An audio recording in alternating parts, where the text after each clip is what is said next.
సూటిగా చెప్పిన ఒక చిన్న విషయాన్ని ఇలా 100 రకాల వాదనలకి వాడుకోవడం ఒకవైపు వైరల్ అయిపోతున్నా, వీక్షిస్తున్న కొద్దీ విసుగొచ్చేస్తుంది. వద్దనుకున్నా వదలకుండా వినిపిస్తుంటే విరక్తొస్తుంది.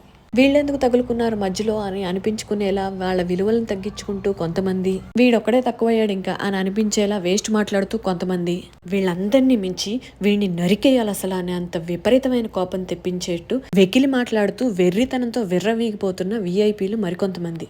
వీళ్ళందరి మధ్యలో వేరే విధంగా తీసుకోకండి, వారన్నది విప్పుకు తిరగకుండా, వెకిలిగా లేకుండా, వల్గర్గా కనిపించకుండా వస్త్రధారణ చేసుకోండి అని మాత్రమే అని వివరిస్తూ వాయిస్ రేస్ చేస్తూ గట్టిగా వాదిస్తున్న కొంతమంది వనితామణులు. వీళ్ళందరూ ఎంత చెప్పినా ఎలా చెప్పినా ఎవడి గోల వాడిదే అన్నట్టుంటే, చెవిటాడు ముందు శంఖం ఊదినట్టే అని అర్థమయ్యి మొదలెట్టిన వాడే మన్నించండి అని ఇక వదిలేయండి అని వేడుకుంటుంటే, వీల్లేదు దాన్నే పట్టుకుని వేళ్లాడతామనే ఈ వెర్రిబాగుల వాళ్ళని చూసి వాట్ ఈస్ దిస్ అనుకోవాలా, వాట్ ఎవర్ అని వదిలేయాలా అర్థం కావట్లేదు. ఆది మానవులు కూడా అరకొర జ్ఞానంతో, అవకాశం లేకపోయినా అరచేయంత కూడా లేని ఆకులతోనైనా సరే అవసరమైనంత వరకు అందాన్ని దాచుకునేవారు. ఇప్పుడు 6 గజాల చీరున్నా అవసరం లేదని విసిరిపారేసి ఆకుల కంటే చిన్న పీలికలే చాలంటున్నారు. టైం మిషన్ లేకుండానే మళ్ళీ ఆది మానవుల స్టేజ్కే వెళ్ళిపోతున్నావా అనే ఆలోచన వస్తుంది.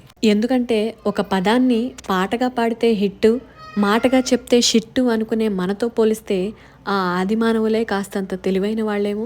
ఆలోచించండి.